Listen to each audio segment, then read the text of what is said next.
네, 반갑습니다. 네. 자, 드디어 이제 아동입니다. 아동에서 출제 문제를 보시니까 출제 분석, 엄청나게 많죠.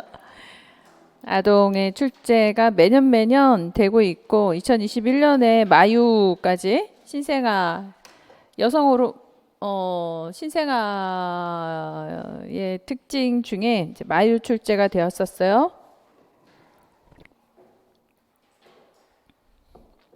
자, 이제 그 특징을 보니까 98년도에는 비만, 약물 남용, 99년도에 자살, 비만, 그리고 이제 그래서 비만, 자살, 또 비만, 그리고 99년도에 흡연, 또 흡연, 그죠? 2000년 흡연, 청소년기, 그 다음 2001년도도 흡연이죠. 니코틴이니까. 예, 또 흡연, 담배가 나온 거고요. 그 다음에 2002년도에 우울이라는 것하고 그 PTSD가 나온 거예요. 강간상해 증후군으로서 PTSD. 그리고 2003년도에 ADHD, 그리고 폭력, 그 다음에 2004년도에 집다. 이제 집단 따돌림이나 학교 폭력이나 하는 것들은 요즘 워낙 법으로 많이 관리를 하고 있어서 출제율이 좀 떨어져 있는 상황인 거고요. 그 다음에 비만 또 나왔죠. 집다 나오고 비만. 그 다음에 2005년도에는 안전, 그리고 신경성 식욕 부진증 나왔습니다. 식욕 부진. 또 2006년도에 자기중심적인 사고, 청소년의 자기중심적인 사고, 그러니까 이거는 B급인데 출제가 된 거죠. 이런 거고, 네, 그러니 2005년까지 계속 A급들만 출제가 되는 겁니다. 주제가. 자, 2007년도에 이제 유아의 발달 특성이라고 해서 처음으로 이렇게 학령기하고 청소년기를 벗어나가지고 출제되기 시작을 했어요. 그러면서 학령 정기 뭐 이렇게 아동 전체에 대해서 포괄적으로 출제가 되고 있다라는 거 유념하셔야 되겠고, 유아 발달 특성의 퇴행과 분노 발작이 출제가 되는데 이 유아의 발달 특성은 다음에도 또 출제가 됩니다. 그리고 외상후 스트레스 장애 PTSD 또 출제가 되죠. 그 다음 2008년도에 인지 발달 특성, 도덕 발달 특성, 이런 발달 특성이 유아의 발달 특성 또 나오고요. 자살 나옵니다. 그 다음에 1단계 도덕 수준이라고 해서 또 발달이 나오죠. 콜버그의 도덕 발달, 그리고 ADHD.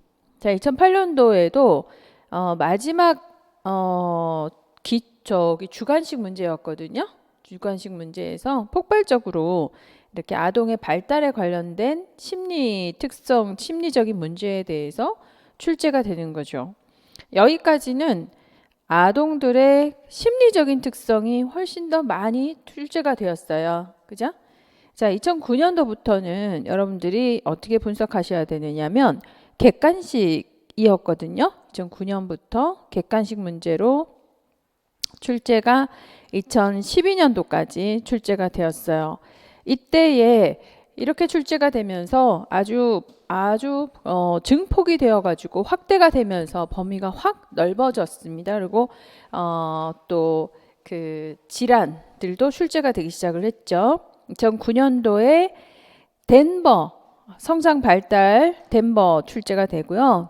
덴버 프로그램 나왔고, 그 다음에 신체적인 발달 특성, 성폭력, 자살, 그 다음 비만, ADHD, 공황장애, 아동학대, 또 천식아동의 치료 약물, 철분결핍성 빈혈 영아, 철분결핍성 빈혈도 나오고, 2010년도에도 성학대, 일형 당뇨, 물질 남용, ADHD, 틱, 뚜렛, 레트, 품행장애, 반항성 장애, 펠로시사 징후, 에릭슨의 사회심리 발달 특성, 자살, 그 다음에 낙상 예방 방안 안전교육, 또 천식, 이렇게 벤톨린 약물요법.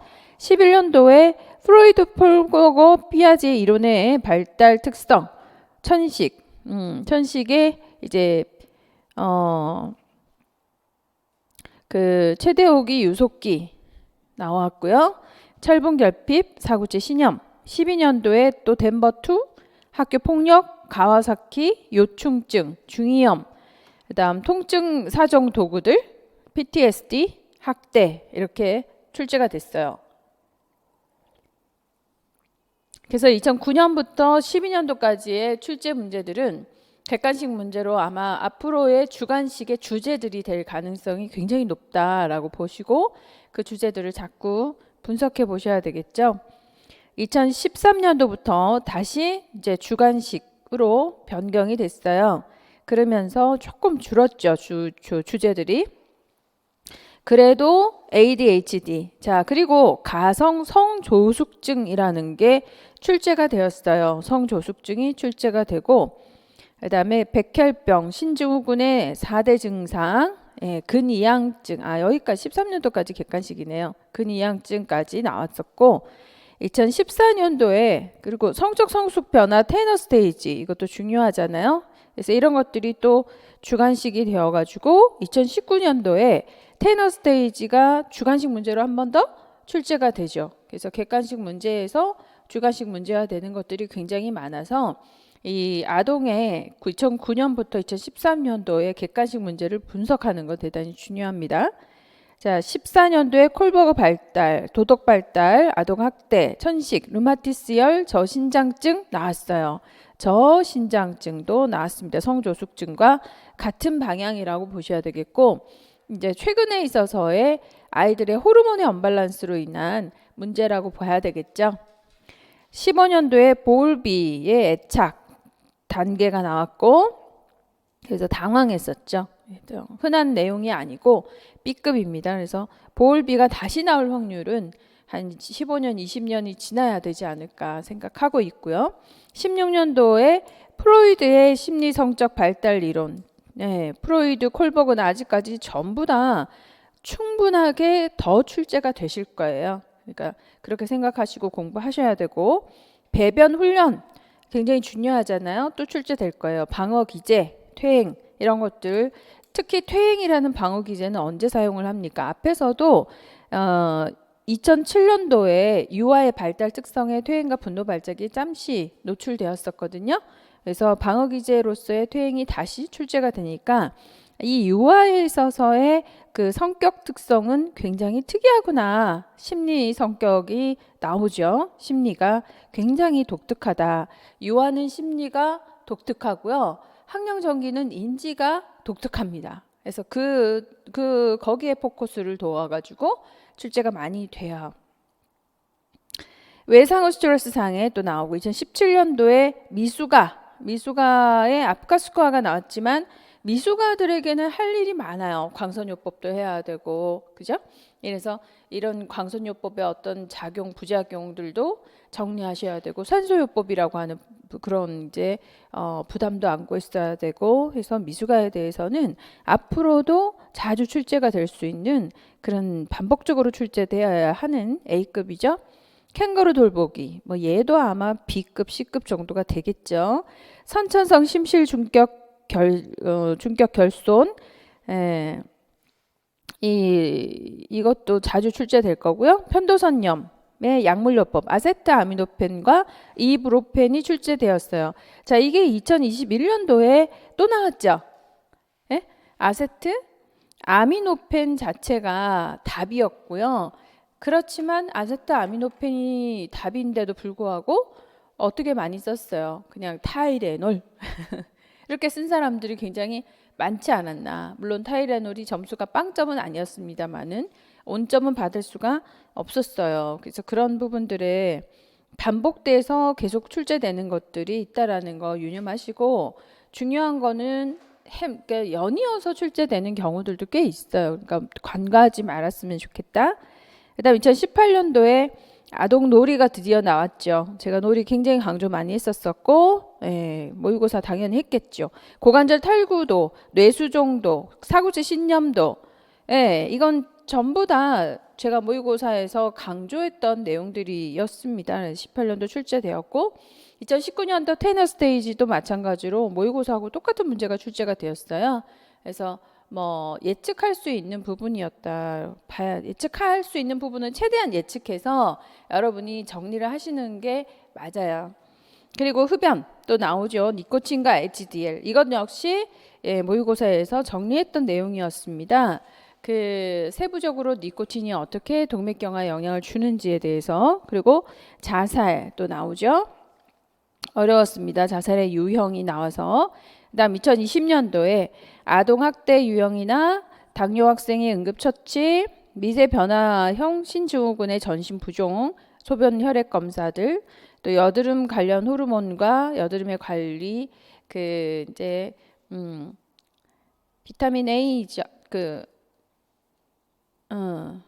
여드름 관리, 약물요법에 대해서 출제가 된 거고, 천식의 테오필린 치료 지수가 나왔어요. 그래서 점점 자꾸 이 약물들이 아주 자세하게 질문이 된다라는 것도 감지하셨으면 좋겠고, 2021년도에 그래서 마유가 나왔었고, 그다음에 이제 아세트아미노펜 출제가 되었어요. 이렇게 아동에 대해서는 상당히 출제율이 높구나, 전반적으로 전부 다. 그래서 좀 정신을 바짝 중심을 두고 또 정리를 하셔야 되지 않을까 싶어요. 자, 아동의 발달 단계별 특성 10페이지 들어갑니다. 성장 발달이라고 하는 부분에 들어가면서, 자, 첫 번째 성장 발달의 개념, 또 두 번째 성장과 발달의 양상, 그리고 세 번째 신체적인 성장. 자, 셋 다 중요합니다. A급이라고 보셔야 되는 거예요. 세 가지 다 의미가 있어요. 그래서 1. 성장 발달에 있어서의 개념에서는 성장 발달 성숙 분화 이렇게 되어 있거든요. 어느 개념이 제일 중요할까? 그죠? 성장 발달이라는 부분에 있어서 좀 더 무게중심이 가야 되지 않을까. 성장이라는 건 신체적인 거죠. 양적 증가다. 양 이렇게 써놔야지. 그죠? 에? 성장은 핵심 용어가 뭐야? 양이에요, 양. 발달은요? 발달은 질이죠. 질을 또 뭐라 그래? 기능. 기능이지, 기능. 기능, 기술. 기능이죠. 그러면은 이제 예를 들어서 언어는 어디에 해당할까? 성장일까? 발달일까? 발달. 대소변 가리기는 성장일까? 발달일까? 발달. 그런 거죠. 그래서 아이들이 성장을 할 때는 이 발달에 훨씬 더 중요한 포커스를 두고 있다 생각하시면 돼요. 자, 그리고 이제 성숙, 분화, 생물학적인 특성이죠. 분화가 있어요. 그래서 성장과 발달 혼돈하지 않겠죠? 않으셔야 되고, 이 성장 발달에는요 어떤 원칙을 가지고 있다라는 거죠. 어떤 원칙을 갖고 있나? 상호 관련성도 있지만 방향성의 원칙이 있어요. 방향성의 원칙. 이 성장 발달은 어디부터 성장 발달을 시키더라? 머리부터. 그죠? 두뇌가 완성이 되어야 이제 발끝이 완성이 되는 거죠. 그래서 아기들이 목 가누기가 먼저 되는 거예요. 목을 가눈다라는 것은 수초가 자라가지고 뇌 척수액이 어디까지 갔다는 거야? 여기 척추까지 갔으니까 목을 가눌 수 있는 거죠. 목을 가눈다라는 게 뭐예요? 내가 생각한 대로 움직여 주는 걸 말하는 거지. 그러니까 애기들은 아무것도 못해요. 수초가 발달되지 않아가지고 아직 신경세포가 태어났어. 어디만 있다는 거야? 머리에만 있는 거예요. 두뇌에만. 그리고 두뇌가 자꾸 커지기 때문에 천문도 열려 있겠죠, 그죠? 열려 있고 이 이제 신경세포가 자꾸 자라나. 그래서 어디로 내려가요? 자꾸 척수를 따라가지고 조금씩 내려가는 거야. 조금씩. 그래서 이제 경추까지 내려오면 이제 팔을 움직이기 시작을 하는 거죠. 그렇지 않겠어요? 그리고 나중에 수초가 완성됐다. 팔을 큰 동작을 하는 거는 일찍 되는 거지만 이제 앉을 수 있을 정도가 되면 요주까지는 다 내려온 거예요. 그리고 꼬리뼈까지 다 내려왔어. 그럼 어떻게 될까요? 발꼬락까지 손가락까지 움직일 수 있는 거죠. 그래서 이런 거를 들 수 있는 거지. 집을 수 있고. 예. 그리고는 이제 점점 어때요? 움직일 수 있으면 그 다음에는 정교한 활동으로 근력 같은 것들을 키워내야 되니까 자꾸 섬세한 운동들을 하게 되는 거죠. 그렇게 요렇게 이제 요렇게 수초가 꼬리뼈까지 다 신경세포가 자라가지고 뇌축수액을 따라갖고 다 생겼어. 그 증거가 뭐예요? 똥구멍을 쪼을 수 있어. 에? 네. 항문 관략근을 움직일 수 있다는 거야. 그게 대단한 거예요. 그래서 그전에는 새하고 똑같아. 새들 날아가면서 새똥 맞아봤어요? 살면서 한 번은 맞아야지. 안 그래요? 대단히 기분 나쁜데 얘들 이게 안 돼요. 그러니까 새머리라고 그러지.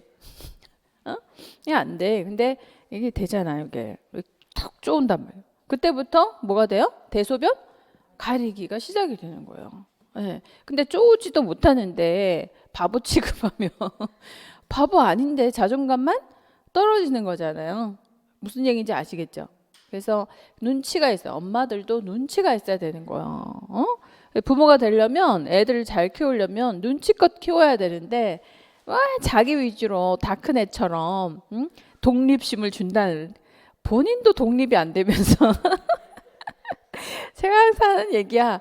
본인부터 좀 독립을 하고 애들 독립을 좀 시켜라. 안 그래요?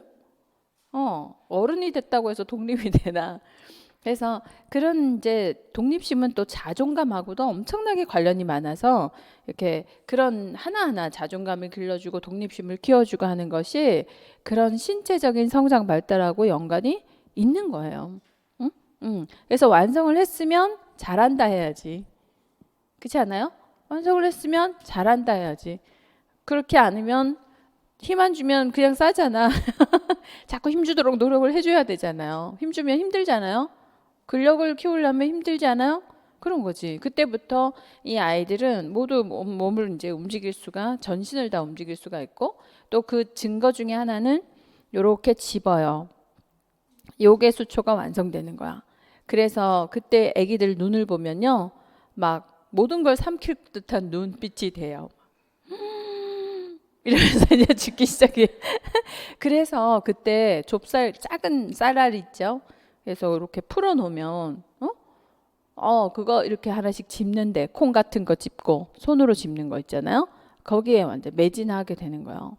그래서 우리나라에서 요 손재주가 좋은 거는 그때부터 젓가락질이 되잖아요. 젓가락질을 하기 시작하니까 그래서 엄마들이 그 젓가락 왜 애기들 잘 쓰게끔 스프링 된 거 있죠. 그런 거 써주면 안 돼요. 그건 누가 답답한 거야? 엄마가 답답한 거야. 애기는 답답한 게 없어. 그게 성장 발달 과정이니까 지가 답답할 거라고 생각하고 답답해야지 연습하죠. 그렇지 않아요? 그래서 그때는 자꾸 연습시켜줘야지 되는 거예요. 그러면 요 발골 끝이 엄청나게 발달돼서 아무도 우리나라 애들처럼 그렇게 핀셋으로 실험을 할 때 성공하는 사례가 별로 없다잖아요. 딱 보고서 이렇게 딱 집어넣는 데는 코리안밖에 없는 거예요. 왜냐하면 쇠젓가락 쓰는 나라가 우리나라밖에 없거든요. 다 나무젓가락을 쓰기 때문에 쉬운 거 쓰잖아요. 그러니까 애들도 가르칠 때 쉽게 자꾸 나무젓가락 씌우면 커서 별 볼 일 없다는 얘기야. 그래서 힘든 거 해줘야 돼요. 쇠젓가락으로 딱 애기들. 그러면 이제 이렇게. 그래서 장난감도 많이 필요 없어요. 콩 같은 거나 아니면 이제 쌀 같은 거나 여기 그 물감 먹어도 괜찮은 것들 있잖아요. 색소 그거 담궈 가지고 색깔별로 깔아놓기만 하면 돼. 그러면 하루 종일 앉아가지고 그렇게 해서 통 똑같은 색깔 해가지고 집어넣기 다 끝나고 나면 뚜껑 닫아가지고 소리로 흔들어서 소리 듣기 이런 거 있죠. 그럼 반나절 다 지나가지. 에? 그래서 할머니 또 편하고 여러분이 볼 건 아니잖아. 할머니한테 주겠지. 할머니도 편하고 엄마도 편하고 그리고 애도 막 혼자 열심히. 응. 그리고 이제 그런 게 싫은 애들은 막 이렇게 하죠. 막 이렇게 막. 이렇게 해놓으면 또 그거 가지고 그렇게 해놓고 놀으라고 하루 종일 그거 풀어놓으면 돼요. 그러다가 심심하면 또 모으잖아요. 아이를 제일 잘 발달시키는 건 심심해야 한다. 그거를 심심하면 생각하고요. 심심하면 움직이고요. 심심하면 관찰하고 심심하면 이렇게 섬세하게 한번 해보는 거. 한번 시도해보고 이러는 거예요. 근데 요즘 아이들은 심심함이 있어 없어요? 없어요. 심심할까 봐. 발달 자극을 못할까 봐. 가우디도 혼자 어릴 때 그렇게 오랜 세월을 견뎠기 때문에 가우디의 건축물이 나온 거예요. 가우디 건축물이 전부 다 4살, 5살, 6살, 7살 여기에서 혼자 지내면서 관찰한 거를 다 건축물로 만든 거거든요. 도마뱀부터 시작을 해서 늘 자기 가까이 있었던 게 다 건축물이 된 거예요. 그 시절에 관찰을 한다라는 건 굉장히 중요합니다. 심심하게 해놓으면 애들은 알아서 발달해요. 어? 얼마나 좋아. 냅두면 돼. 그러니까. 그리고 뭐 해주면 돼요? 뭐든지 하면 칭찬해 주는 거 하면 돼요. 칭찬해 주는 거. 그리고 나중에 훈육을 배울 거예요. 훈육과 칭찬이라고 하는 그 2가지만으로도 아이들은 모든 정상적인 발달이 다 되고 자존감이 길러져요. 독립심이 길러지고 통제력이 생기는 거죠. 그래서 독립심과 통제력 이 2가지가 언제나 고민이거든요. 그거를 잘 길러주면 아주 훌륭한 인성을 갖출 수 있고 훌륭한 어른이 될 수가 있어요. 그런데 독립심과 통제력을 잘못 완전히 거꾸로 가르쳐버리는 경우들이 있어요. 뭘까? 독립심. 이거 해봐, 이거 해봐, 이거, 그 다음 또 해봐, 이거. 그리고 통제. 잘못했어, 안 잘못했어? 이러 하니까 잘못한 거야. 그러면 이제 자존감만 떨어지죠. 그리고 아이 기죽인다고 그냥 뭐든지 남을 한 대 콕 때려도 그래 저런 게 사회성이야. 남도 한번 치워박을 수 있어야지. 이렇게 생각하면서 내비둔다든가 아니면 자기가 막 애를 이렇게 한 번씩 이렇게 체벌을 한다든가 이런 이제 삐뚤어진 체벌을 해야지. 애들은 어릴 때부터 엄격하게 키워야 돼. 뭐 이런 식의 그러니까 부모가 잘못 알아가지고 자기 생각대로 애들을 키우는 경우가 있어요. 애들은 아주 우리 몸은 과학이거든요. 이렇게 과학이에요. 정확하게 나와 있는 거거든요. 그런 과학은 저절로 알아지는 게 아니잖아요. 어떻게 알아야 돼요? 배워야지. 배워야죠. 배우려고 든다면 못 배우지는 않아요. 그렇지 않아요? 배우려고 들면 다 배울 수 있어요. 그래서 배워가지고 그거를 과학으로 생각을 하고 아이들을 과학적으로 원리 원칙에 맞게 키워내면 되는 거예요. 그러면 아이들의 자존감은 끝장입니다. 그 자존감 높은 게 우리 아들이에요. 아들만 보면 맨날 웃어요. 웃긴 일밖에 없어요. 어떻게 저럴 수가 있을까 하는데 제가 키웠거든요. 어쩔 수 없어요. 뭐 하나 꿀리는 게 없어요. 잘하는 거 하나도 없는데. 응? 단 한 가지도 잘하는 게 없어 보이는데도 한 가지도 꿀리는 게 없이 아주 이렇게 밝고 맑고 명랑하게 질문도 거침없이 항상 해요. 질문이 많아요. 네, 부끄러워요. 그래서 자기 바닥이 다 드러나니까 항상 부끄러운데 나는 엄청 부끄러운데 본인 하나도 안 부끄러워요. 아직까지는 그렇게 잘하고 있답니다. 아직 청소년 시기를 거치고 있는데 그래서 저는 우리 아들이 어떻게 자라날까 이런 거에 대한 궁금함이 굉장히 많아요. 그래서 오래 살고 싶은 마음은 없는데 저놈이 뭐가 될까를 보면서 살고는 싶다는 생각이 들거든요. 자, 이래서 성장 발달 얘기하다가 두미 발달의 원칙이에요. 원칙이에요. 신경의 수초화라고 되어 있죠. 느낌 오시죠? 예, 신경의 수초와 머리에서 발 방향으로 성장 발달. 이런 걸 성장 발달이라고 얘기하게 됩니다. 자, 이래서 근원 그리고 또 두미 발달 원칙 했고요. 읽어보시면 되고 두 번째 근원 발달의 원칙. 몸의 근거리에서 원거리로 발달합니다. 그래서 심장에서 가까운 곳에서 먼 곳으로. 그리고 세분화 원칙. 네, 처음에는 전체 활동을 하다가 정교한 활동, 단순해서 복합으로. 그래서 방향성의 원칙은 세 가지가 있죠. 네, 방향성의 원칙 세 가지 있어요. 쓸 줄 알으셔야 되고 꼭 나올 내용입니다. 그 다음 성장 발달의 기본 원칙의 세 번째 원칙, 연속성이 있어요. 명확하게 예측 가능한 발달 순서가 있습니다. 아주 명확하죠. 그죠? 기기 시작하면 이제 걸어 다니기 시작을 하겠죠. 자, 네 번째 결정적 시기, 민감기, 예, 최적기 이런 용어를 써요. 그래서 이 용어를 굉장히 중요하게 생각하고 어떤 시기다?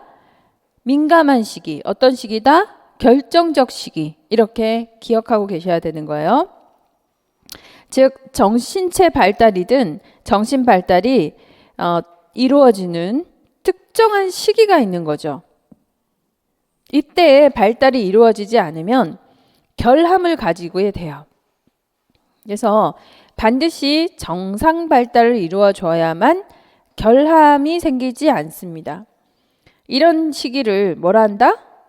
결정적 시기라고 하는 거예요. 그래서 이 시기를 이때 잘못, 그러니까 정상 발달을 이루어지게 못했다면 이때에 우울, 불안 이런 것들이 잠재된다든지 또는 이제 남에게 마구 해칠 수 있는 어떤 도덕 발달의 결함이 생겨서 품행장애 이런 것들이 생길 수 있다든지 이런 이제 결정적인 결함이 남아가지고 평생 가는 거예요. 무섭다 1번, 별거 아니다 2번. 네, 굉장히 무서운 거예요. 그래서 그런 결정적 시기라고 하는 것이 있어서 특히 이제 뭐 신체적인 발달은 그렇다 치지만 도덕 발달이나 사회 심리 발달이나 이런 부분들은 이런 결정적인 시기가 분명히 존재한다라는 거죠. 그래서 어쩌면 아이들을 기를 때 이런 인지적인 발달보다는 인지적인 발달은 학교 다니잖아요. 학교 다니면 웬만큼은 사회생활 할 정도는 되잖아요. 그렇지만 도덕 발달이나 사회 심리 발달은 학교에서 해줄 수 있는 게 아닌 거죠. 가정에서 부모가 해줘야 되는 부분이 누군가의 어떤 그 어른이 해줄 수 있어야 되는 보호자가 해줄 수 있어야 되는 부분이어서 너무 중요한 거죠. 세 번째 넘어가서 발달의 양상을 위한 최대한의 능력이 처음으로 제시되거나 발달되면서 질적 구조가 빠르게 성장하는 시점. 이게 뭐다? 민감기라고 얘기합니다. 그래서 환경의 영향을 크게 받아요. 학습이 이루어질 가능성이 극대화되는 시기. 즉 결정적 시기에 적당한 환경에 노출되질 못하면 돌이킬 수 없는 결함이 초래된다. 그래서 가장 기본적인 게 생후 1년간 그 신뢰감이 형성되지 않으면 성장 후에 이 대인관계가 어려운 거죠. 대인관계가 어려우면 대인관계의 성격장애 같은 것들이 나타나겠죠? 경계성 성격장애 뭐 이런 형태가 또는 이제 품행장애 이런 형태가 나타날 수 있겠죠. 그래서 신뢰감의 형성, 보호자가 무조건 응애하면 기저귀 갈아주고 응애하면 먹여주고 해야 된다는 얘기죠. 그죠? 1년 동안. 자, 5. 개인차. 성장 발달은 유전과 환경의 상호작용이기 때문에 이런 속도나 양상, 그죠? 독특한 어떤 양상 이런 게 다 각기 다르겠죠. 그래서 뭐 일란성 쌍생아인데 다른 곳에서 자랐을 때 나중에 만나보면 다 다르더라 뭐 이런 얘기가 있지 않습니까? 개별 아동은 나름의 성장률을 가지고 있습니다. 그래서 표준에 맞춰서 정상 비정상이다 이렇게 해야 되는 거죠. 그죠? 표준, 평균적인 것에 맞추어서 정상, 비정상으로 판단하는 건 위험하다라는 거고, 표준에 맞추어서 정상, 비정상을 생각해야 되는 거지만 그 표준대로라고 아니어서 비정상이다, 이건 아닌 거죠. 그래서 정말 비정상이다라고 얘기하는 거는 우리가 어디서 평가를 합니까? 덴버 발달 시스템으로서 확인하는 거죠. 그런 것들로 이제 전문적인 평가 기준을 가지고 평가해야 된다는 얘기입니다. 분화와 통합의 원리, 미분화된 일반적인 것에서 특수, 세밀한 것으로 분화가 되지요. 그래서 목을 가누고 허리를 가누고 몸 성장하고 다리 성장하고 척수 유수화가 이루어지면 대소변 가리기를 하고 파악 반사가 소실된 후에 쥐기 반사를 할 수 있다, 이런 거죠. 자, 이런 것이 이 6가지 원리가 뭐예요? 성장 발달의 원리, 성장 발달의 원리, 상호성의 원리, 방향성의 원리, 연속성의 원리, 결정적 시기, 개인차, 분화와 통합의 원리. 거꾸로 분화와 통합의 원리를 설명하세요. 이럴 수 있잖아요. 그죠? 결정적 시기를 설명하세요. 이럴 수 있고, 이러이러한 게 결정적 민감기다, 결정적 시기다, 이렇게 표현할 수 있으셔야 되는 거죠. 그럴 정도로 이해하고 암기시켜 두셔야 하는 내용입니다. 자, 그 다음에 신체적인 성장에 관련된 내용이에요. 신체적인 성장에서는 성장의 비율이 다 다르다. 뇌인 경우에 2년간 상당히 성장합니다. 자, 2년간 상당히 성장하는데 어떤 걸 기억하면 좋을까? 6개월에 뇌 무게 절반이고 12개월에 2.5배가 되고 이런 건 안 나올 거 아니야. 대천문이 12, 18개월까지 열려 있다라고 하는 거예요. 그러니까 수초가 빨리 자라는 애들 있죠. 이런 애들은 12개월에 자란다는 얘기야. 대천문 다친다는 소리죠. 그래서 자기 돌떡을 돌리는 애들이 있어. 옛날에는 있었어요. 자기 돌이라고 떡 돌리는 애가 그 정도로 이제 잡을 수도 있고 쥘 수도 있고 떡 돌릴 수도 있고 걸을 수도 있다는 얘기예요. 그래서 돌떡을 치고 자기가 돌리는 애가 있다고 이제 그런 얘기가 있었어요. 요즘엔 그런 애들 없어. 집안에다 가둬둬서 그런 거지. 근데 뇌성장의 균형, 그래서 12개월부터 18개월까지. 그래서 12개월에 자기 돌떡 돌리고 언어도 되고 또 뭐라 그래요. 또 온갖 걸 다 집을 수 있고 하면 천재 나왔다고 얘기하겠지, 그죠?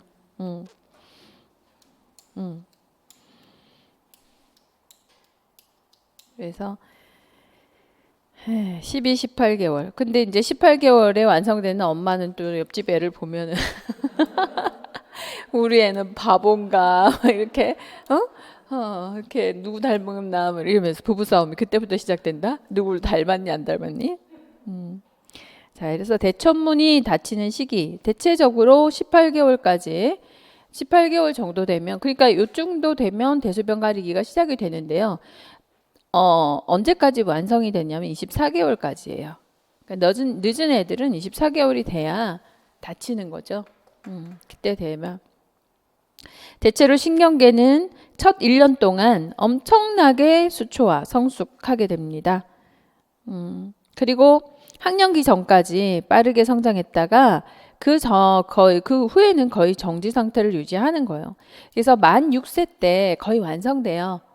그러니까 만 6세가 되면 이제 뭐가 시작되면 돼? 언어의 가르침도 시작이 되면 되고 숫자의 개념도 가르치면 되고 이때부터 인지가 돌아가는 거죠. 그 전에는 사람이 아니에요. 멍멍이 수준이지. 네? 멍멍이가 나. 근데 그 개를 데리고 개를 훈련시키지 차라리. 근데 개를 데리고 나비를 얘기한다, 나비를 쓸 줄 안다, 막 이런 거 있죠. 그게 심볼리즘이 안 돼요. 아기가 나비라고 하는 거는 계속 반복해서 나비 하면 외울 수는 있겠지. 근데 실제로 날아다니는 나비의 모습은 얘 머릿속에는 뭐가 되는 거예요? 그림은 항상 나비는 어떻게 나와 있죠? 이렇게 나와 있잖아. 이게 나비인 거야.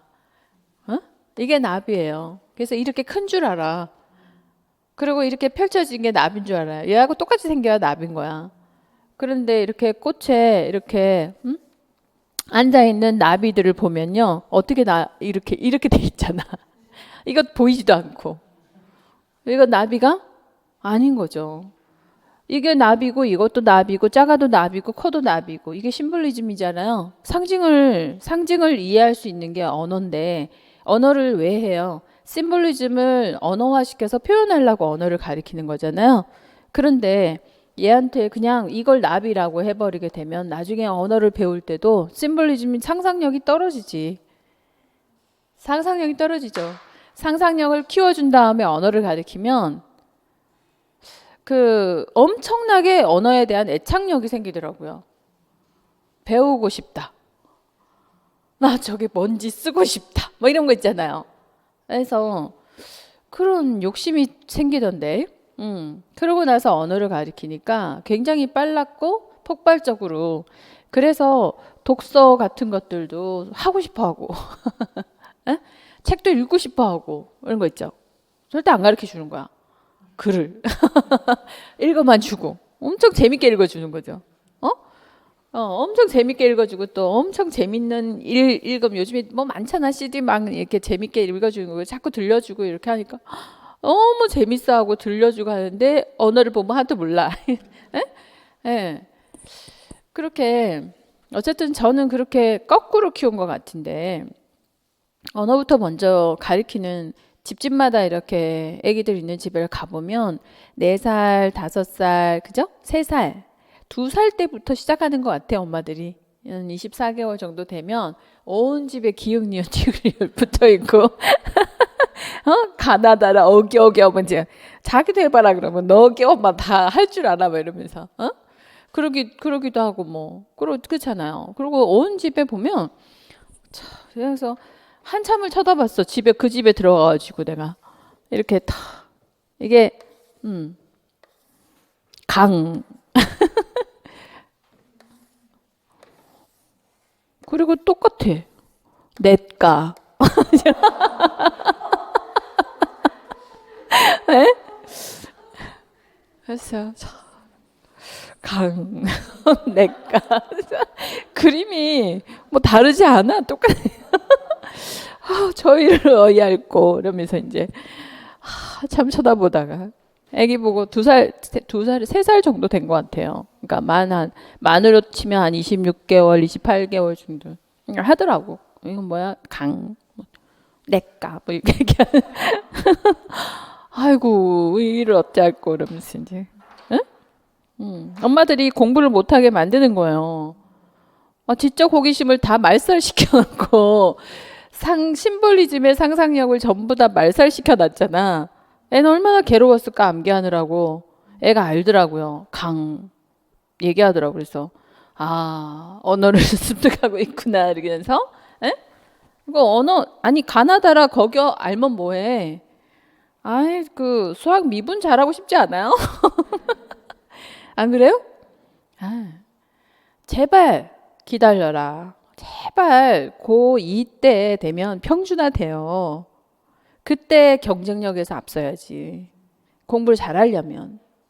그때 가서 공부를 못하면 포기해야지.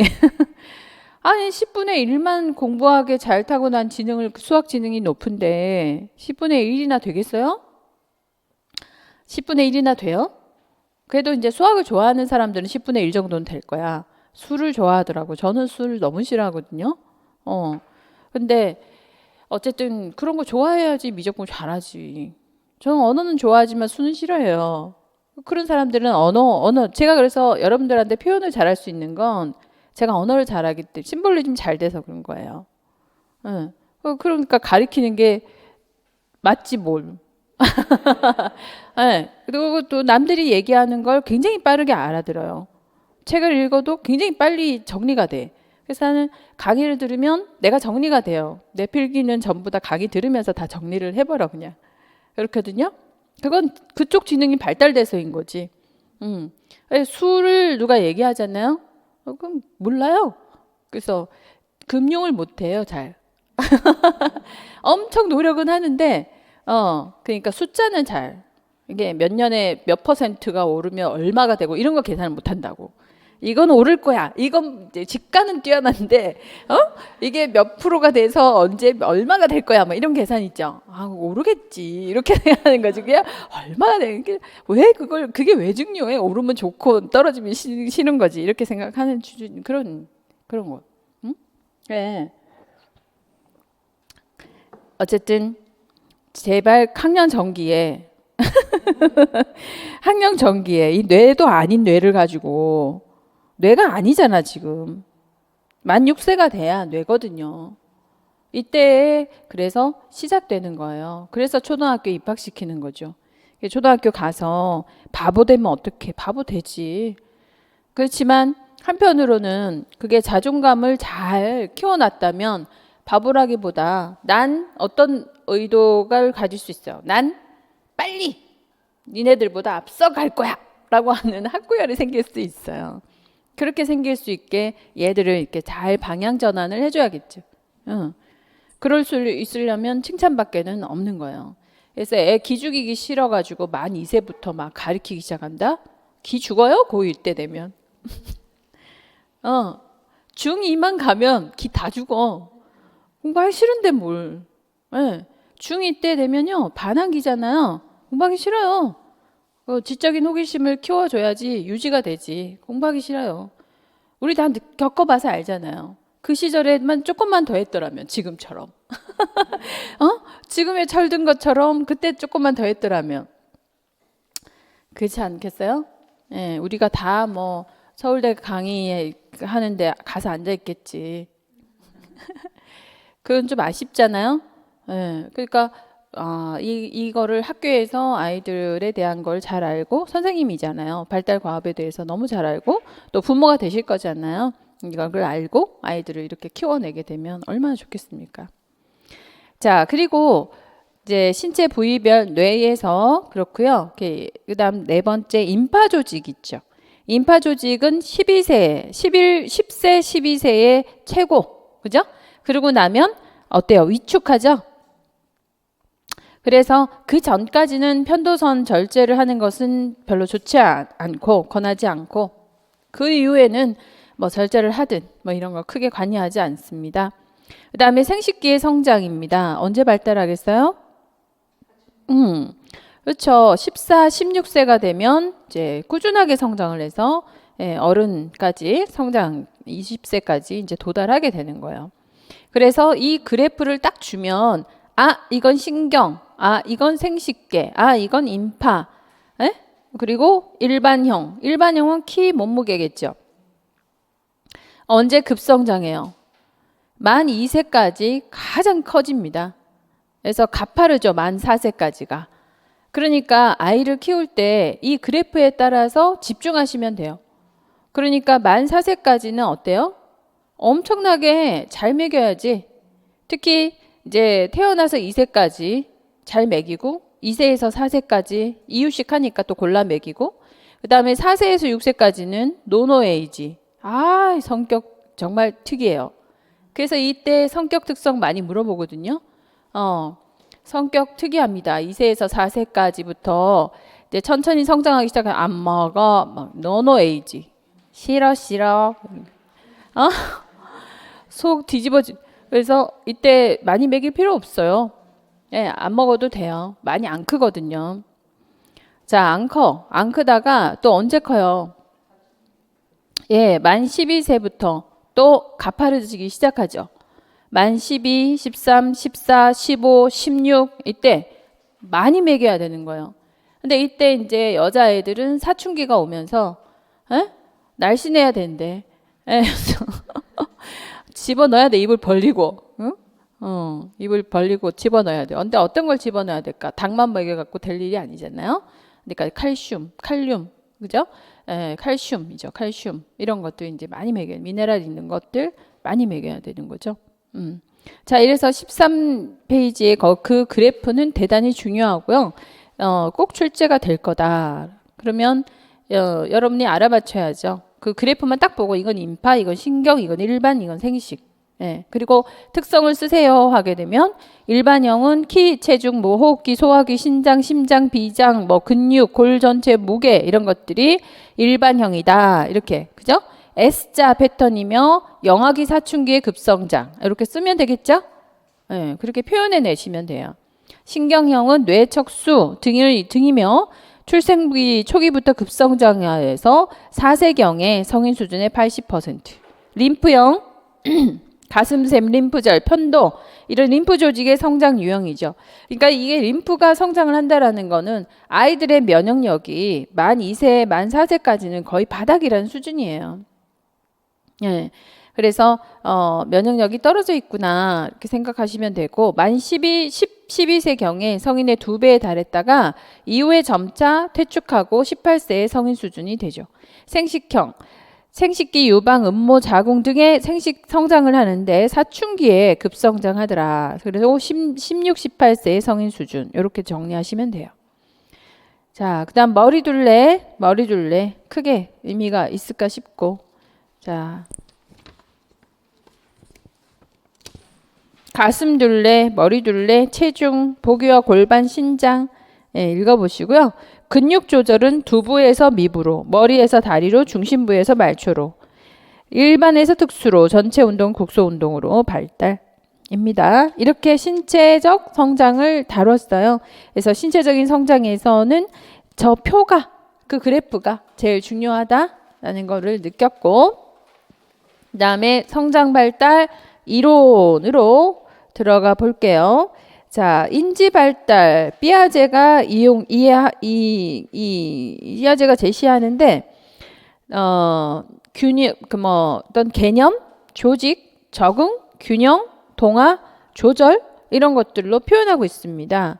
그래서 삐아제는 감각 운동기, 전 조작기, 구체적 조작, 형식적 조작 요렇게 단지 이렇게 하나, 둘, 셋, 네 개 정도로만 나눠놓고 있는 거예요.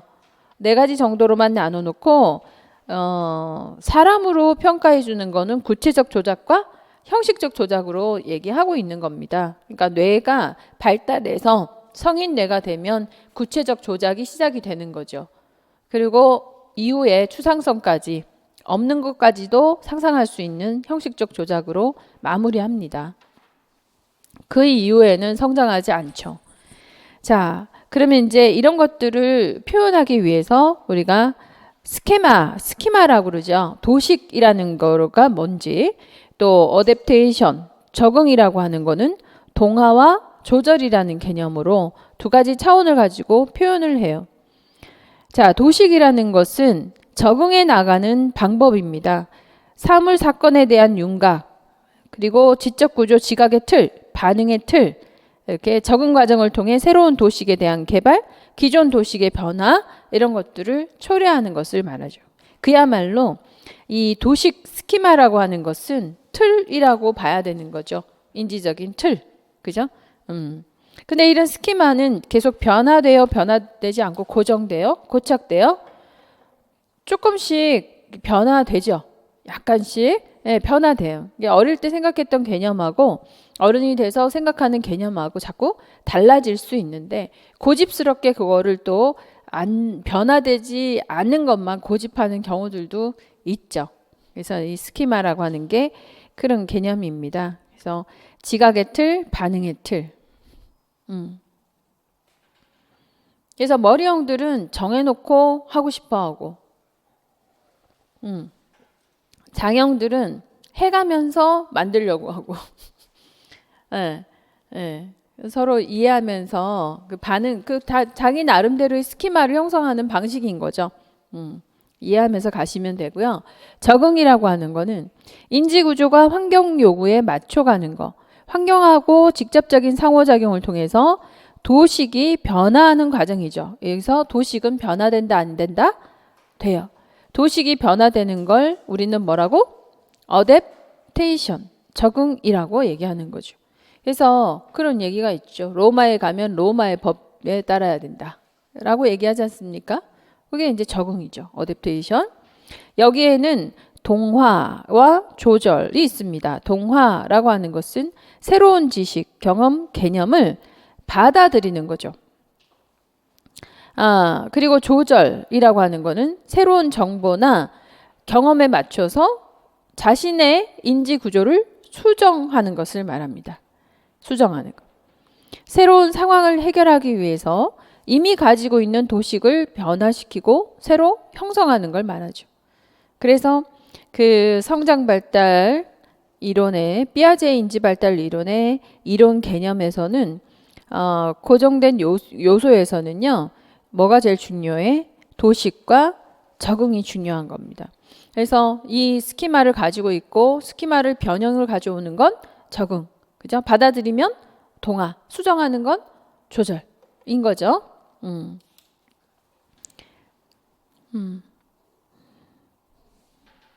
자, 그러면 조직이라는 건 뭐냐? 이런 지적 과정을 체계화하고 결합하고 통합하는 것이니까 조직은 곧 통합이라고 볼 수 있고 평형이라는 건 동화 조절 사이에 인지적 균형을 이루는 것, 효과적인 도식을 만드는 것을 평형이라고 그러죠. 그래서 인지체계와 외부 세계 간에 안정된 평형을 좀 추구하는 편이다. 라고 얘기합니다. 그래서 이 평형을 이루려고 머리형들은 그래서 머리 아픈 거지. 자기 딱 계획한 대로 딱 계획을 수정하면 너무 싫어하잖아요. 도식이 변하는 걸 너무 싫어해. 스키마가 딱 자기가 틀을 만들어 놓고 이게 변화가 되면 짜증을 내죠. 왜? 편하지 않으니까. 평형이 안 맞으니까. 그래서 그 평형을 되게 중요하게 생각해요. 그런데 이제 장형들은 그 평형 아슬아슬한 걸 되게 즐겨요. 그래서 장형이 뭔지 아나? 세상에 사람은 3명이 있대. 머리형, 가슴형, 장형. 배만 채우면 기쁜 사람. 그러면 배만 차면 뭐든 할 수 있고 힘내서 에너자이저들. 그런데 머리는 비어 보이는 사람도 있어요. 생각 좀 하고 다니지 이런 사람도 있어요. 근데 이제 가슴형. 이게 마음이 차야지 뭐든 움직이는. 여기에 따뜻해지지 않으면 이게 우울하면 절대 아무것도 못해요. 아무것도 못해요. 집에 딱 누워가지고 아무것도 못하는 그런. 여기가 따뜻해지면 뭐든 다 할 수 있어요. 그다음 머리형. 이 따뜻한 거 상관없어요. 자기가 이해가 되면 모든 건 다 할 수 있어요. 그래서 이제 맨날 장형들은 머리형을 욕하고 머리형들은 장형을 욕하죠. 가슴형들은 중간에서 막 이 편 들었다가 저 편 들었다가 나중에 양쪽에 다 욕먹고 슬퍼하고 이렇게 그런 스타일인 거예요.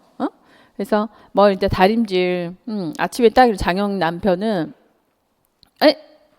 왜 이렇게 와이셔츠가 입을 게 하나도 없잖아 막 이렇게 막 그런 머리형의 아내는 아니 말만 하지 왜 화를 내 얘기를 안 했잖아 이런 거 있잖아요. 얘기를 하면 당연히 해줬을 텐데 이러면 이제 장형 남편은 또 따박따박 말대답이라고 그런 건 알아서 하면 안 돼? 둘 다 막 짜증나면서 이제 상처나고 상처를 내면서 이제 출근하고 하루 종일 씹고 이렇게 되는 거예요. 예, 조금만 이해를 하면 그 머리 가슴 장이라는 책이 있어요 아예. 굉장히 재밌어요. 그 책을 한번 읽어보면 세상이 얼마나 웃긴지 조금만 더 이해하면 되는데 그 이해를 못해가지고 서로 이렇게 극렬하게 분리가 되는 그런 이제 아주 사소한 걸로 나비 효과가 생기는 이런 게 되게 많잖아요. 그래서 이 뇌 자체가 도식이라는 게 있어서 그런 거예요. 스키마를 계속 유지하고 싶은 사람이 있고 어댑테이션을 굉장히 좋아하는 사람이 있고 그런 거예요.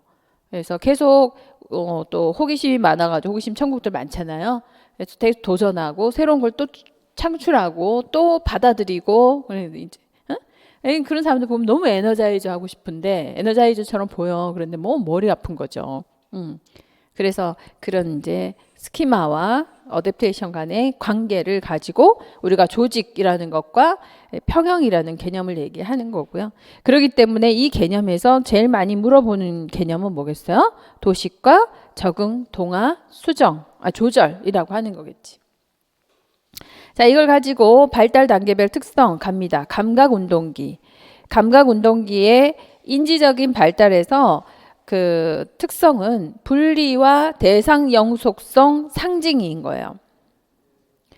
자, 분리를 경험해야 되고요. 그리고 상징을 사용하기 시작해요. 그리고 대상 영속성을 받아들이기 시작해요. 이게 굉장히 아주 중요한 인지 발달의 특성입니다. 그래서 이때의 감각 운동기 때에 출제를 하게 되면 당연히 뭐가 나오겠어? 대상 영속성이라고 하는 개념을 질문하게 되는 거예요. 감각 운동기가 나오면 10중 8구 대상 영속성이 나올 수밖에 없어요. 이거는 이 속에 분리라는 개념하고 상징이라는 개념이 다 포함되었다라고 해도 과언이 아니에요. 예를 들어서 이런 거죠. 그러니까 내가 자꾸 뱃속에서 10개월 동안 10달을 있으면서 뭐를 경험했어요? 엄마하고 같이 붙어 있었잖아요. 내가 곧 엄마요, 엄마가 곧 나하고 이렇게 붙어 있다가 나왔어. 나와가지고서 엄마가 자꾸 사라져. 에? 자꾸 엄마를 찾는데 자꾸 사라져. 또 사라져. 굉장히 불안하겠죠. 그래서 그 분리라고 하는 거를 경험하면서 이 분리라고 하는 걸 경험하면서 거꾸로 뭐를 생각하겠어요? 나라고 하는 존재를 알게 되는 거죠. 그래서 항상 그 분리와 독립의 개념에서 그 중요한 거 적절하게 자꾸 분리를 시켜줘야 아이는 나가 되는데 엄마가 분리가 되면 불안해하니까 불안이라고 하는 거는 타고난 거예요. 그게 없을 수는 없는 거야. 불안이 없으면 죽은 거지. 사람이 어떻게 불안이 없어요? 근데 불안을 싫어하지. 단지 불편할 뿐인 거지 없어지진 않아요. 그걸 키우는 것도 나고 그걸 줄이는 것도 나예요. 그렇지만 없어지진 않아. 왜 불안이 없기를 바래? 사람이 아닌데? 예. 아무리 득도를 한다 해도 불안이 없을 수가 있나? 불안이 있어야지 되는 거죠. 불안이 왜 있어요? 그건 나예요. 이게 타고난 본질적인 거야. 내가 타고났기 때문에 불안이라는 게 가지는 거예요. 불안은 곧 분리라는 의미죠. 분리죠. 분리가 됐으니까 불안한 거야. 그런데 뭘로 그 불안을 다스려요? 대상 영속성으로. 엄마는 그는 떠났으나 나는 님을 보내지 아니했습니다. 이거죠. 님은 갔습니다. 나는 보내지 않았습니다. 이거죠. 응? 그러니까 엄마는 갔는데 곧 돌아올 거야. 그래서 이때 사회 심리적인 발달에서 그 신뢰감을 형성시켜 주는 게 너무 중요한 거죠. 믿음이라는 게 있어야 되는 거예요. 그래서 믿음이라는 게 존재하면 신뢰가 존재하면 뭐에 대해서 인지하겠어요? 나에 대한 고찰을 이 조그마한 애들이 하기 시작한다? 내가 누군가? 나는 뭔가? 난 왜 이렇게 고통스러운가? 나 왜 배고프지? 나 왜 축축하지? 이거 있잖아요. 어쨌든 해결해 주세요. 이렇게. 그러니까 잘 우는 애들은 굉장히 자아감도 높은 거죠, 사실. 요구를 하잖아요. 원하는 거에 대한 요구. 울면서 나 이거 해줘 이거잖아요. 그게 나아요? 아니면 참는 게 나아? 참는 게 이상한 거지. 울어야 정상이잖아요. 그러니까 우는 걸 싫어하면 그 문제가 있는 거예요. 울어야 정상이고 감사한 거지. 자기 표현을 잘 하는 아이잖아요. 예. 그래야 해결을 해주지. 우는 아이 떡 하나 더 준다고.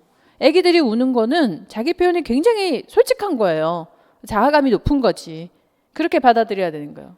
그리고 그래서 뭐 저게 뭘까 생각을 하고 휘둘리지 말고 이제 애를 대화해서 알아내고 또 해주고, 응? 웬만큼 무시하고 너 자신은 네가 해결해 이것도 좀 주고.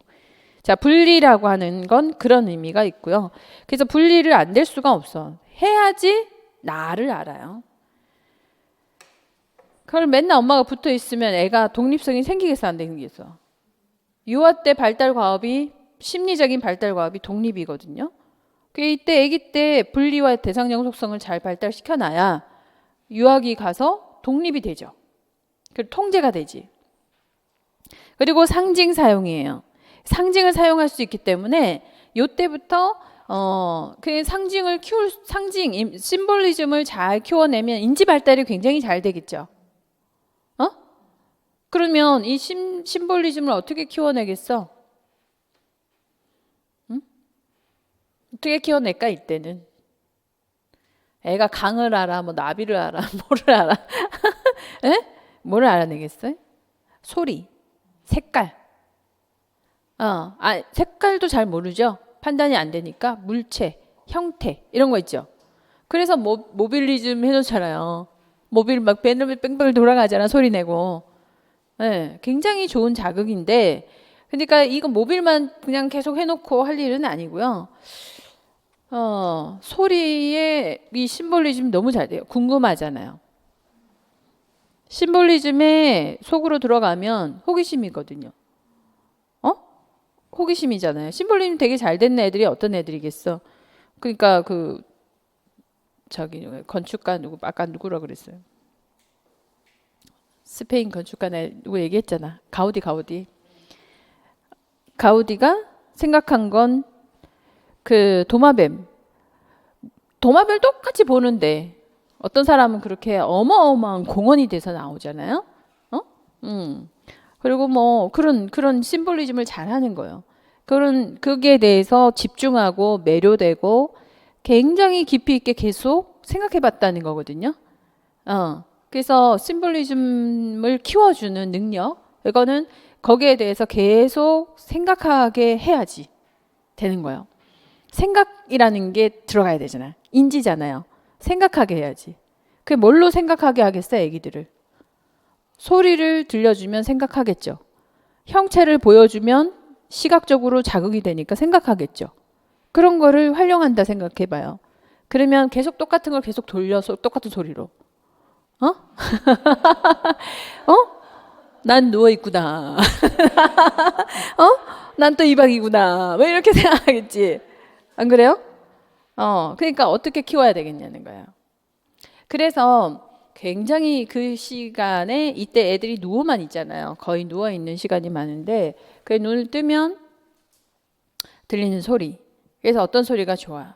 그래서 마덜구스라고 하는 그 영어로 된 굉장히 운율이 좋거든요. 아직 우리나라의 동료도 좋은데 동료 좋지. 근데 그렇게 프로그램이 잘 되어 있는 그게 별로 많이 나와 있지는 않더라고요. 그래서 프레벨에서 나온 마덜구스 음악이 운율이 있거든요. 운율. 똑같은 운율이 계속 반복되는 거. 영어가 중요한 게 아니라 이제 음악과 운율이라고 하는 거 엄청 예뻐요. 그래서 그런 운율이 그렇게 좋대. 그래서 그걸 잘 몰랐는데 제가 이 공부를 하면서 애들을 키워보니까 반응이 틀려요. 그 소리가 들리면 이렇게 듣고 있어, 애기가. 네, 소리가 들리는 대로 고개를 돌려가지고 막 열심히 듣고 있고 자극이 되는 게 확연히 느껴지는. 그래서 처음에 6개월간은 이제 음량밖에는 그러니까 화이트하고 블랙밖에는 구별을 잘 못하니까 그럴 때는 이제 큰 그림들 있죠. 병풍 같은 그림들 막 이런 거 뭐 이렇게 보여주면 그걸 보고 한참을 보고 있는 거죠. 네? 그런 거 이제 자극해주고 나중에는 좀 더 지나고 나면 색깔 자극해주고 이러면 심볼리즘이 강해지는 거예요. 깊은 생각을 할 수 있는 거죠. 생각이 자꾸 깊어지는 거지. 그러니까 생각해봐. 분리를 시켜놓고 냅둬. 모빌만 돌아. 난 이 방에 버려졌구나. 나 엄마가 올 때까지 기다려야지. 불안감만 높아지잖아요. 엄마 언제 오나. 소리만 나면 이제 엄마인가. 이런 것보다는 혼자 있으면서 이렇게 소리. 그렇잖아요. 엄마가 언젠간 올 거야 하는 거는 지금 소리가 들려. 그리고 모양이 보여. 어떻겠어요? 생각. 이 생각이라는 걸 하게 되겠죠. 그러면서 혼자 있으면서 가만히 생각하는 거예요. 여기는 어디? 나는 누구? 이잖아요. 생각하는 거지. 그러니까 거기서부터가 인지 발달이 달라요. 무슨 얘기인지 아시겠죠? 그러니까 애기들을 따라가면 답이 나오는데 내가 애기가 돼야 답이 나오는데 너 있어? 싸면 얘기해? 막 이것만 돼가지고 나는 감각운동기. 그러니 당연히 질문을 하게 되면 뭐만 나오겠어요? 대상, 영속성, 상징, 분리 이런 것들이 나오게 되죠. 그걸 이해하면 이제 1차, 2차 순환 반응기, 2차 협응기죠. 그죠? 협응이라는 것은 자, 도식의 협응이라는 거는 이거예요. 내가 이거 찝을 수 있는 거 있죠. 내가 생각한 대로 좁쌀 하나, 콩 하나를 딱 찝을 수 있는 눈과 손의 협응. 이런 것들, 이게 협응이라 그러거든요. 그래서 이때는 도식의 협응기, 물체의 영속성을, 대상 영속성을 엄청나게 발달시키는 시기가 8개월에서 12개월이에요. 이때 엄청나게 발달돼요. 대상 영속성이. 친숙한 것과 그러니까 낯선 것을 구별하기 시작을 합니다. 그래서 이때 깍꿍놀이는요. 이 깍꿍놀이, 우리나라의 깍꿍놀이 기가 막힌 거예요. 12띠 깍꿍놀이에 책 하나 써가지고 베스트셀러가 되는 바람에 이 엄마가 완전 떼부자가 된 엄마가 있어요.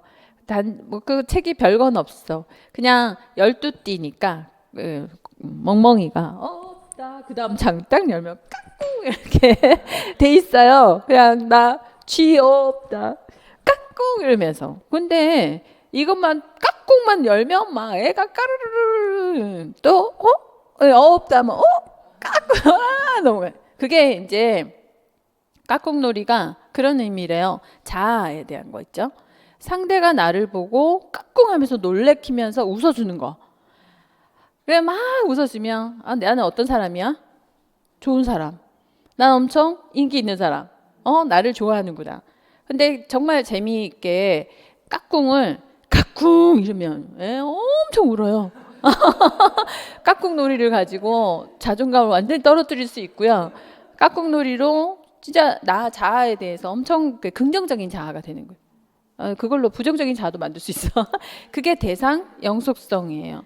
그래서 그러니까 엄마가 해주는 게 제일 좋겠지. 깍꿍놀이는 해줘도 좋아해요. 왜냐면 자기 보고 방긋방긋 자꾸 웃어주니까. 그래서 그 책을 그렇게 좋아하는 거예요. 깍꿍놀이. 예. 그게 친숙한 거, 낯선 거 구분하면서 깍꿍놀이. 2차 도식 협응기. 요게 잘 나오겠죠?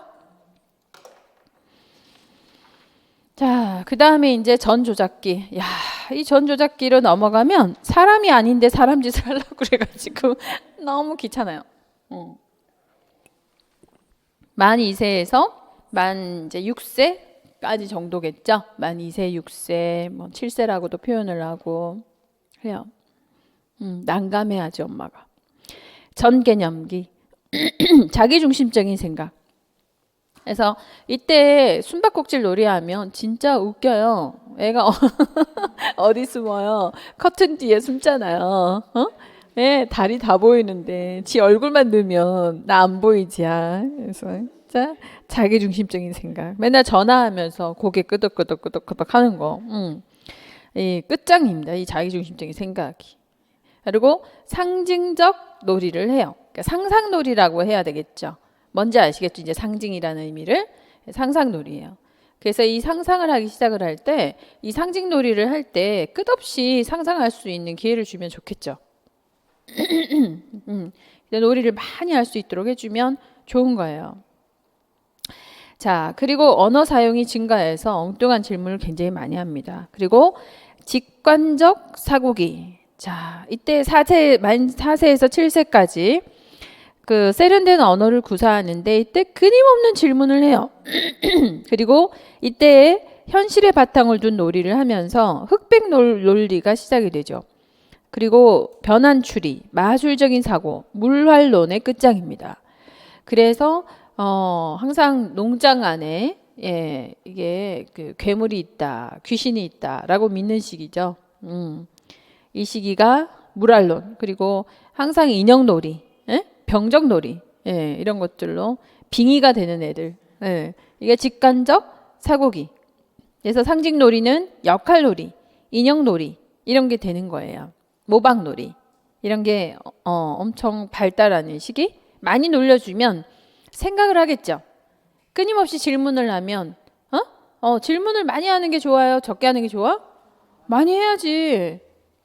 근데 이렇게 쓸데없는 소리 하지 마라. 이렇게 너무 말이 많다 이러면 그 좀 나중에 이러면 그죠?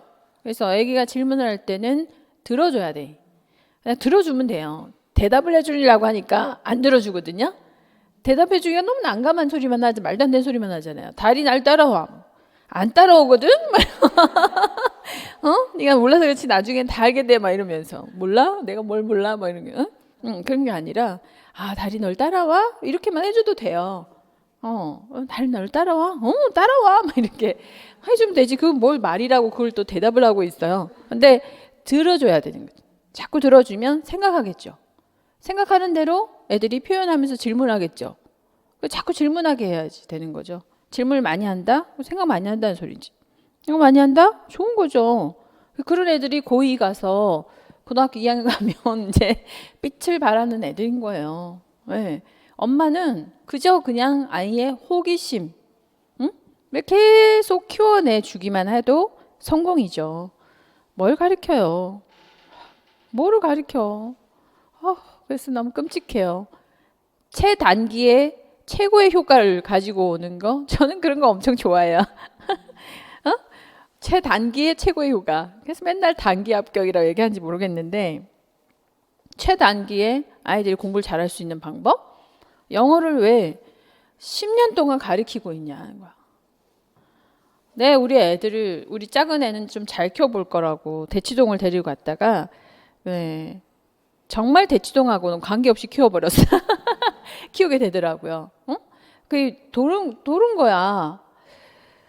일주일에 100페이지씩 단어장을 내줘요. 응? 그거 다 암기 못하면 집에를 안 보내줘요. 집에를 안 보내줘. 그럼 애가 그 100페이지 되는 걸 다 암기해야 진짜 100페이지씩 줘요. 단어를 다 외워야 그 시간에 다 외워야지 집에를 갈 수 있어. 그러면 100페이지를 수업하는 것도 싫어 죽겠는데 끝나고 나서 그걸 다 외우고 가야 된다? 그러니까 보통 영어 학원에 가면 거기가 제일 유명하대. 그래갖고 엄마들이 다 그 학원을 보내서 나도 보내봤거든요. 예. 그랬더니 애가 2시에 가면 8시에 오는 거야. 밥도 못 먹고. 응? 2시 수업이면 8시에 오는 거야. 4시 수업이면 10시에 오는 거지. 어쨌든 10시에도 안 보내줘요. 그래서 뭐 다녔겠어요? 그 길을? 왜 그렇게 해? 그러니까 그냥 애를 그냥 외국에 보내놓으면 즐겁게 뛰어만 노는데 배워오잖아요. 응? 엄마가 할 일은 영어 학원을 보내는 게 아니고 돈을 벌어야지. 엄마 아빠 할 일은 돈을 더 벌 생각을 해야지.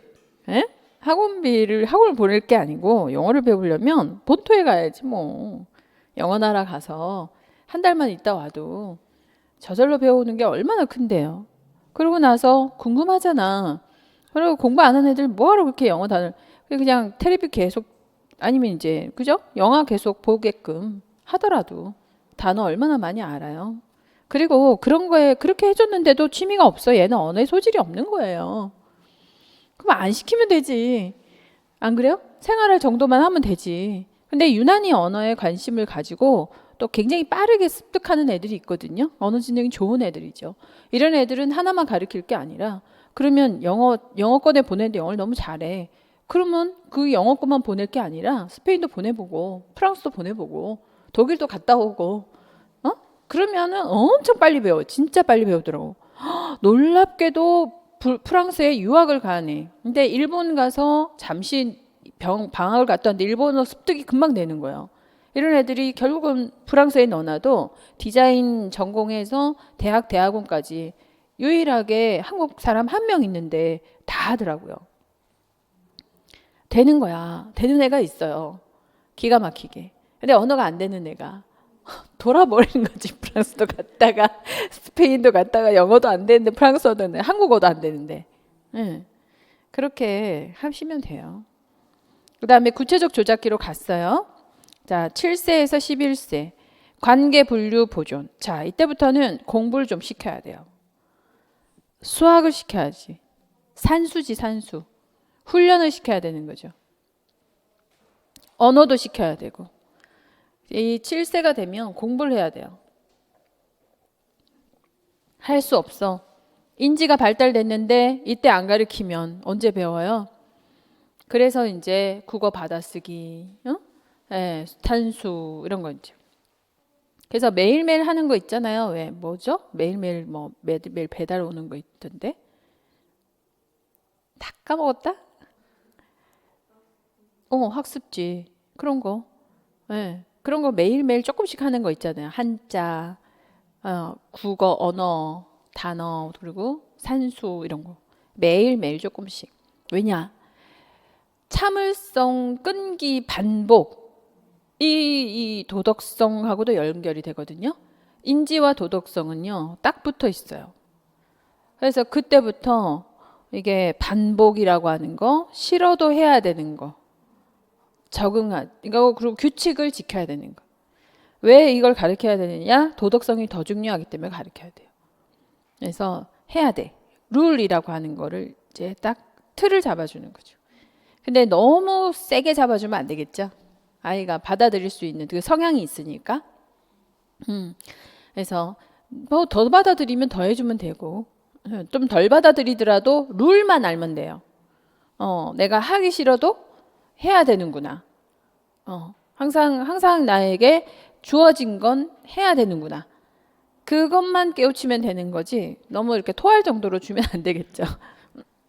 그래서 이게 배울 수 있는 시기이기 때문에 이때는 참을성을 기르면서 가르쳐야 돼요.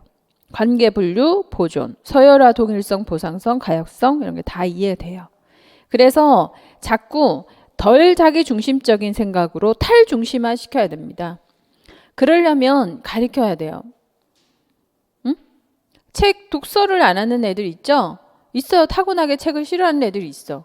그런데 타고나게 독서를 싫어해도 가르치면 상식은 늘어나요. 예를 들어 지리 같은 거. 또는 이제 과학을 가르치면서 시간을 알려주는 거. 지리와 시간이 합쳐진 게 뭐예요? 세계 지도 갖다 놓고 타임이 다르잖아요. 갈수록. 이런 것들. 이게 다 탈중심하거든요. 내 세상을 한국의 관점으로만 바라보고 평생을 한국만 사는데 내가 왜 세상을 알아야 돼? 이런 애들이 있어요. 이제 그 탈중심화가 안 되는 자기중심적인 사고를 가지는 거죠. 그런 사람들이 결국 민족주의적인 정신으로 세계화를 못 시키고 무역도 못 하고 깝깝한 법만 가지고서 우리나라에 맞는 법만 가지고서 주장하는 사람 그 얼마나 답답해. 그런 게 아니고요. 세계화가 되고 탈중심화가 돼서 저쪽을 이해하고 하는 거지. 공감 능력이 키워지는 거죠. 공감 능력이 커져야 행복하게 살아요. 행복해져요. 이해할 수 있어야 행복하지. 오해하면 어때요? 오해하면 0표 꼬표만 남는다? 너는 맞고 난 맞고 넌 틀렸어. 이거 있잖아요. 굉장히 자기중심적인 사고를 가지는 거죠. 그래서 이때는 탈중심화가 대단히 중요합니다. 탈중심화. 그래서 가르쳐야 되고 그래서 독서를 많이 하는 애들이 좋은 거예요. 공감 능력이 굉장히 발달되거든요. 이제 며칠 전에 제가 EBS 프로그램에서 되게 감명 깊은 프로그램 하나 봤어요. 그분이 채소를 파시는 분인데 외국 분이신데요. 유럽에 계신 분이셨어. 채소를 키워가지고 파는데 식물에 대한 교육을 매일 하더라고요. 그냥 자기 그냥 밭농사하는 옆에 가건물 같은 데다가 TV나 칠판 갖다 놓고 식물에 대한 교육을 시키는 거예요. 공부를 하는 거야. 학습을 하더라고 엄마들이랑 같이. 참석하는 분들이 다 주부들이 많으시더라고요. 거기에 대해서 막 공부를 맨날 해. 매일 해. 매일 자기 혼자 매일 하는 거예요. 그러고 나서 오후가 되면 또 캐가지고 같이 그 사람들이랑 같이 채소 캐가지고서 캐서 사가지고 가고 또 남은 거는 팔러 시장에 가서 팔고 그러시더라고. 그게 왜 이런 행동을 하느냐 했더니 식물에 대한 공감 능력을 키우려고 그런다. 식물에 대한 공감 능력을 키우면 두 가지가 좋대요. 내 몸이 살고 지구가 산대. 그리고는 이렇게 지구를 사랑하게 된대요. 자연을 사랑하고 지구를 사랑하게 된대. 이것만큼 좋은 게 어딨냐. 지구를 살릴 수 있는 방법인데. 라고 얘기를 하더라고요. 그래서 공감 능력을 키우기 위해서입니다. 제가 생각하는 세상의 가치 중에 제일 중요한 가치는 공감이라 생각합니다. 라고 얘기하는 거예요. 공감할 수 있으면 행복해져요. 이렇게. 정말 맞거든요. 공감할 수 있으면 행복해지는 거예요. 이해할 수 있으니까. 이해가 되면 오해가 생기지 않으니까 화가 나지 않죠. 행복해지는 방법인 거예요. 그게 언제 생기냐? 구체적 조작기에 생겨요. 그 도덕성이라는 것과 관련이 되죠. 관련이 있는 거예요. 타인에 대한 배려. 도덕성도 그런 거잖아요. 룰을 지켜야 되는 건 룰을 꼭 지켜야 돼요. 규칙을 꼭 지켜야 돼. 왜 그렇죠? 그 룰을 지키는 자체가요. 타인에 대한 배려예요. 더불어 사는 사회거든요. 그죠? 나만 산다. 자기중심적인 거잖아요. 그걸 배우지 않고 모두가 같은 룰을 지켜내야 된다. 내가 싫어도 지켜야 돼. 내가 좋은 것만 할 수 없어. 이런 이제 그런 도덕성의 바탕이 되는 게 이 인지예요. 이때 이 도덕성을 길러주지 않으면 어디서 머물러요? 직관적 사고기에 머무르죠. 이 인지를 발달시켜주지 못하면 직관적 사고기에 머물러요. 그 이 사람 끝난 거야. 뭘로? 자기중심적인 사람. 좋아요, 안 좋아요, 남들이? 싫어요. 그래서 왜 난 잘못한 것도 없는데, 지대들이 잘못했는데, 왜 나를 싫어하지? 이렇게 되는 거예요. 이해가 안 되는 거지. 맨날 화가 나. 맨날 화나고 오해하고 맨날 짜증내니까 사람들이 좋아해, 안 좋아해? 안 좋아하는 거예요. 그게 맨날 따당하는 거야. 당한다고 생각하지, 자기는. 근데 자기가 자기를 딸을 시켜요. 그런 거지. 어울리질 못하니까. 그건 공감 능력이 부족해서 그런 거예요. 그래서 이때 덜 자기 중심적인 생각, 탈중심화를 계속 시켜주는 거 굉장히 중요한 겁니다. 구체적인 조작기의 인지 발달이라는 건 도덕 발달을 위해서 인지 발달이 있는 거나 마찬가지예요. 근데 이 인지 발달을 잘못 오해하면 뛰어난 지능을 가질 수 있는 걸로 생각하잖아요. 지능에 중점을 둬버리게 되면 자기중심적인 애가 지능이 뛰어나. 공부를 너무 잘해. 그런 사람들 국회에서 많이 보잖아요. 응? 자기 성취에, 자기중심적이니까 자기 성취에 엄청 매료되어 있거든요. 결국은 성취를 해. 그런데 남을 위한 성취가 아니야. 더불어 사는 공감을 위한 가치를 형성하는 게 아니라 자기를 위한, 그러니까 권력욕, 권리욕, 그리고 권리와 힘을 가지면 남을 무시하기 시작하고 멸시하기 시작하고 OX 관점이 있어서 그런 거거든요. 나는 맞고 넌 다 틀렸어. 이렇게 되니까. 근데 그렇게 높은 자리에 올라가면 더 맞을 거 아닙니까? 그런 사고방식이 생길 수가 있는 거죠. 자, 형식적 조작기에 가면 이제 이 형식적 조작기 11세 이상에 가면요. 이제 영화 감독들이 많이 나오죠, 이때. 영화 감독들이 많이 나오지. 예술의 성공, 예술의 이제 완성작이 여기서부터 많이 나오죠. 왜? 상상할 수 있으니까. 이 추상적인 생각을 굉장히 많이 하게 됩니다. 논리성, 추상력, 상상력이 최고의 수준이 되는 거죠. 스티븐 스필버그가 E.T.를 만들 때가 만 19세였어요. 19세. 소년이었다고. 엄청난 획기적인 영화였던 거예요. 그래서 그런 이제 추상력이 완성되는 수준이죠. 가설적, 연역적인 사고, 이상주의적인 사고. 철학자가들이 다 여기서 나오는 거예요. 현실에서 미래의 가능성과 관련된 상상을 하고 미래를 계획하죠. 그리고 이 바탕이 되는 게 수학과 과학의 원리의 이해력을 바탕으로 가치관과 규칙 세우기가 가능합니다. 자, 그래서 더 자세하게 본다면 구체적 조작기의 개념은 조작이라는 것이 정보 전환을 이해하는 가역적 정신활동이에요. 그래서 이렇게 더하기도 되고 빼기도 되고 곱하기가 된다면 나누기가 되고 왔다 갔다 가역적인 정신활동이 되는 거죠. 그래서 이 시기에 어떤 사건이나 행동을 표현할 수 있는 정신적인 개념화가 가능해지면서 논리적으로 조작할 수가 있어요. 그래서 구체적인 조작기는 자기중심적 사고에서 벗어나서 자, 가역적인 활동도 한다 그랬어요. 그죠?